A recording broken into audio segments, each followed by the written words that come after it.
आज हम करेंगे कविता भगवान के डाकिए, जो कि लिखी है रामधारी सिंह दिनकर जी ने। देखते हैं। पक्षी और बादल ये भगवान के डाकिए हैं, जो एक महादेश से दूसरे महादेश को जाते हैं। हम तो समझ नहीं पाते हैं, मगर उनकी लाई चिट्ठियाँ पेड़ पौधे पानी और पहाड़ बाँचते हैं। अब डाकिए कौन होते हैं? जो संदेश इधर से उधर लेकर जाते हैं, राइट। तो इन पंक्तियों में हम देखते हैं कि जो पक्षी और बादल हैं, वे भगवान का संदेश लेकर आए हुए हैं। तो वे एक डाकिए हैं, जो एक देश से दूसरे देश को उड़ते रहते हैं। इन डाकियों का संदेश हम समझ नहीं पाते, किंतु ये किसके लिए है वे समझ जाते हैं। तो क्योंकि हम इनकी पहाड़ों और पक्षी और बादलों की भाषा को नहीं समझ सकते, किंतु ये बहती हुई जो हवा है, जो सिर्फ महसूस की जा सकती है, वो जब एक देश से दूसरे देश की ओर जाती है, तो ये संदेश को अपने साथ लेकर जाती है और वहाँ पर शेयर करती है।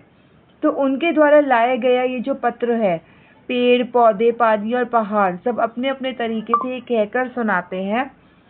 जैसे एक देश का पानी दरिया बनकर बहता है, तो दूसरे देश तक भी पहुँचता है ना। एक रिवर दूसरे देश पे भी जाती है। ऐसे ही ऊंचे ऊंचे पहाड़ जो प्रकृति के हैं, उन्हें अगर हम दूर से देखें और ऐसे नज़र आता है, जैसे लगता है कि वह झांक रहे हों, एक देश से दूसरी देश की और झांक रहे हों। इसी तरह से पेड़ पौधे जब फूल से भर जाते हैं, तो इनमें एक नई महक पैदा हो जाती है, जो भी बिना किसी बंधन के आज़ादी से बहती है और अपनी खुशबू फैलाती है। वो इस चीज़ में फ़र्क नहीं करती कि मैं इस देश में हूँ तो मैं इसी देश में अपनी खुद सुगंध फैलाऊंगी। वो हर जगह एक समान ही रहते हैं। आगे देखते हैं। हम तो केवल यह आंकते हैं कि एक देश की धरती दूसरे देश को सुगंध भेजती है, और वह सौरभ हवा में तैरते हुए पक्षियों की पाखों पर तिरता है, और एक देश का भाप दूसरे देश से पानी बनकर गिरता है।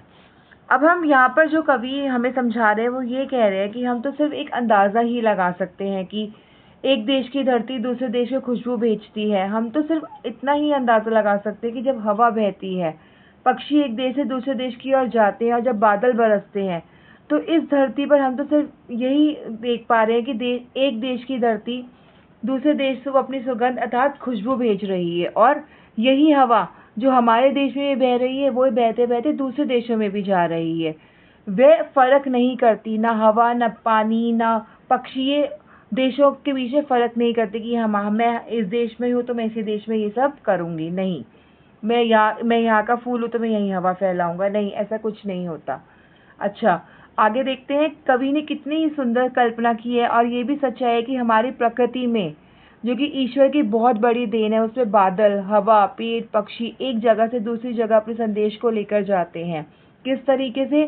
जैसे कि हमें पता है कि जब बारिश आने वाली होती है, तो जो पानी है वो जब इवेपोरेट होता है हमारी धरती से, तो वो बादल बनकर बारिश के रूप में बरसता है। तो जब वह बारिश के रूप में बरस रहा होता है, तब वो ये फ़र्क नहीं करता कि मैं इस देश से वाष्प बनकर ऊपर गया था तो यहीं बरसूंगा। नहीं, वह एक देश का पानी वाष्प के रूप में दूसरे देश में वर्षा बनकर बिखरता है, वहाँ बरसता है। वह बहुत ही अनोखा दृश्य होता है। इससे कवि ने ये कहा है कि एक जगह की जो खुशबू है, जो पानी है, वो दूसरे देश में जाकर बरस रहा है, वह वहाँ तक हमारा संदेश पहुँचा रहा है।